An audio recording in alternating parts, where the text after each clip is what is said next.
السلام عليكم ورحمة الله وبركاته. ازيكم؟ عاملين ايه؟ يا رب تكونوا بخير.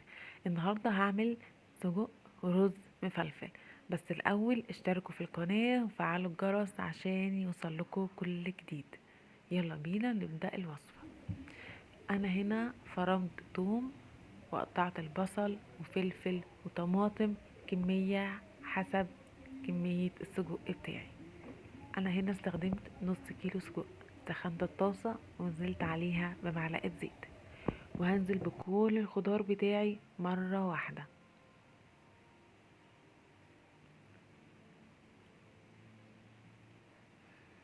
وبعد كده هنزل عليهم كمان بالسجق، والتوابل بتاعتي هتكون فلفل اسود وملح. حطيت ربع معلقة فلفل اسود، والملح حسب الرغبة.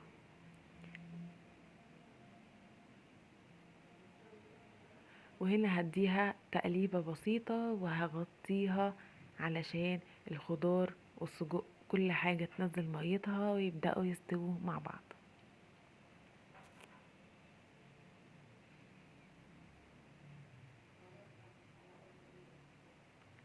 وبعد شوية رجعت أبص عليها واديها برضو تقليبة بسيطة عشان أتأكد إن كل المكونات اتقلبت كويس. طريقة التصوير مش حلوة قوي المرة دي، أوعدكم المرة الجاية هتكون أحسن من كده. وهنا كنت بتأكد إن خلاص السجق بتاعي بدأ يستوي، بس حسيت انه محتاج شوية فلفل اسود كمان فحطيت رشة بسيطة. وهنا كنت خلاص تقريبا كده حاسة ان هو يعني قدامه دقيقتين، بس حسيت ان هو محتاج مني ربع كوباية مية، فسخنت له مية وحطيت ربع كوباية مية. وزي ما انتوا شايفين بدأت اقص السجق بتاعي.